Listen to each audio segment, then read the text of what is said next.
മലയാളത്തിന്റെ എക്കാലത്തെയും ക്ലാസിക് ചിത്രമായി പ്രേക്ഷകർക്ക് മുന്നിലെത്തിയ ചിത്രമായിരുന്നു മണിച്ചിത്രത്താഴ്. വർഷം 30 കഴിഞ്ഞിട്ടും ഇന്നും ഈ സിനിമകളിലെ സംഭാഷണങ്ങളും രംഗങ്ങളും മലയാളികളുടെ മനസ്സിൽ നിന്ന് മായാതെ നിൽക്കുന്നുണ്ട്. ഈ സിനിമയുടെ ഏറ്റവും വലിയ പ്രത്യേകത എന്തെന്നാൽ, ഒരു 100 തവണ കണ്ടാലും അതിലുള്ള ഓരോ സംഭാഷണങ്ങളും രംഗങ്ങളും കാണാപ്പാഠമായി അറിയാമെങ്കിലും ഓരോ തവണ കാണുമ്പോഴും ആദ്യമായി കാണുന്ന അതേ ആകാംക്ഷ തന്നെയാണ് ഈ ചിത്രം നമുക്ക് നൽകുന്നത്. 1993 മലയാള സിനിമയിലോ ഇന്ത്യൻ സിനിമയിലോ കണ്ടിട്ടില്ലാത്ത ഒരു അസാധാരണ പ്രമേയമായിരുന്നു ഈ ചിത്രം കൈകാര്യം ചെയ്തത്. നാഗവല്ലിയും തെക്കിനിയും നാഗവല്ലിയെ പൂട്ടിയിട്ട മണിച്ചിത്രത്താഴും ഇന്നും മലയാളികൾക്ക് മറക്കാനാകാത്ത അനുഭവമാണ്. 1993 മധുമുട്ടം എഴുതി ഫാസിൽ സംവിധാനം ചെയ്ത മണിച്ചിത്രത്താഴ് റിലീസാകുന്നത്. മലയാളത്തിന്റെ പ്രിയ സംവിധായകരായ സിബി മലയിൽ, പ്രിയദർശൻ, സിദ്ദിഖ് ലാൽ എന്നിവരും ഈ സിനിമയിൽ ഭാഗമായിരുന്നു. മലയാളത്തിലെ ഏറ്റവും മികച്ച സൈക്കോളജിക്കൽ ഹൊറർ ത്രില്ലറായി കണക്കാക്കപ്പെടുന്ന ചിത്രത്തിൽ മോഹൻലാലും ശോഭനയും സുരേഷ് ഗോപിയുമായിരുന്നു പ്രധാന കഥാപാത്രങ്ങളെ അവതരിപ്പിച്ചിരുന്നത്.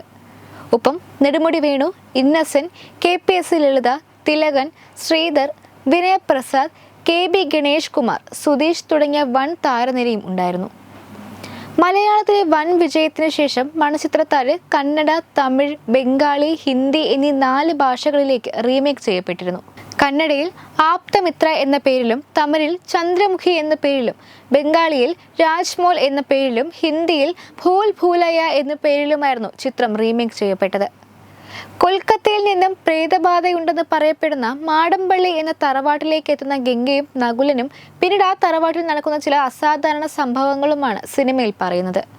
അതിനുശേഷം സണ്ണി എന്ന മോഹൻലാൽ കഥാപാത്രം എത്തുന്നതോടെയായിരുന്നു ചിത്രം ഏറെ പ്രിയപ്പെട്ടതാകുന്നത്.